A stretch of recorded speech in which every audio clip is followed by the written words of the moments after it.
네, 제주항공 사고 여객기가 당초 알려진 것과는 달리 양쪽 엔진 모두의 문제가 발생했을 가능성이 제기되고 있습니다.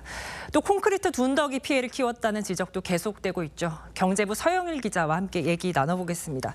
서 기자, 조류 충돌로 한쪽 엔진이 문제가 생겼다는 거는 좀 사실로 굳어지는 분위기죠? 네, 그렇습니다. 국토부는 기장이 관제탑과 교신해서 조류 충돌을 알리며 메이데이를 외쳤다고 했고요. 탑승객이 보낸 SNS 메시지에서 엔진에 새가 끼었다는 내용이 있습니다. 이 생존 승무원도 한쪽 엔진에 새가 낀 뒤에 펑 하는 소리가 났다고 증언하고 있습니다. 네, 그런데 한쪽 엔진이 고장 나더라도 또 다른 엔진으로 계속 비행을 할 수 있지 않을까요?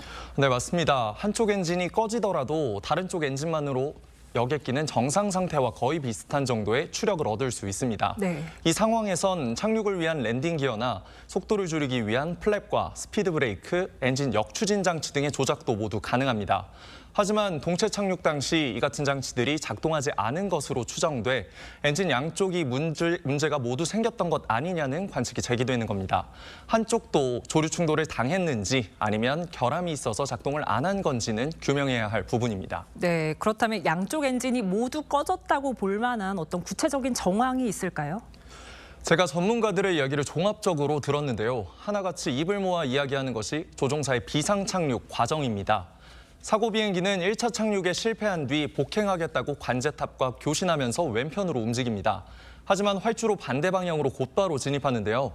복행 후 2차 착륙 시도를 할 땐 더 크게 돌아서 당초 활주로 방향으로 내려오는 게 일반적이기에 긴박한 상황이었을 것이라 추측하는 겁니다.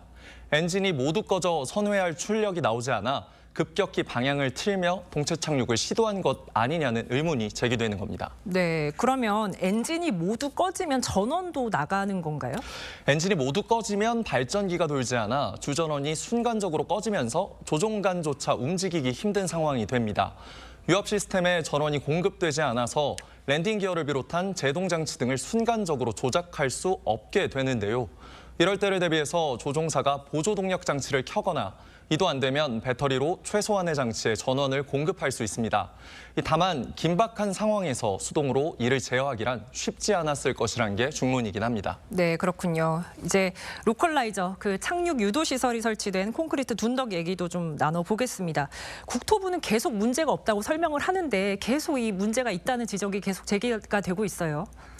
네, 로컬라이저는 여객기에 신호를 줘 활주로에 제대로 착륙할 수 있도록 하는 장치입니다. 이 로컬라이저는 활주로보다는 높게 설치돼야 하는데요. 문제는 무한공항의 경우 활주로가 끝나면서 지면이 낮아진다는 겁니다. 그러다 보니 높이를 맞추려고 흙으로 높이를 높이고 콘크리트 구조물을 세워 고정을 한 겁니다. 결국 2m 단차가 있는 구조가 됐고 여객기가 충돌하면서 안타까운 사고가 발생한 겁니다. 미국 국가교통안전위원회와 연방항공청, 보잉사 관계자 등이 포함된 미국 조사단도 이날 참사 현장을 찾아 사고 기체보단 로컬라이저에 시간을 많이 쏟은 것으로 전해집니다. 네, 그러면 활주로부터 로컬라이저까지 좀 단차를 메워서 그렇게 땅을 메워서 단차를 없앨 수도 있지 않을까요? 그래서 국내외 전현직 항공업계 관계자들이 모두 의아해하고 있는 겁니다. 활주로에서 로컬라이저까지 거리는 199m인데요. 일부에선 비용을 아끼려고 이런 식으로 만들었다가 화를 더 키운 것 아니냐는 지적을 하고 있습니다. 네, 그렇군요. 서영일 기자 잘 들었습니다.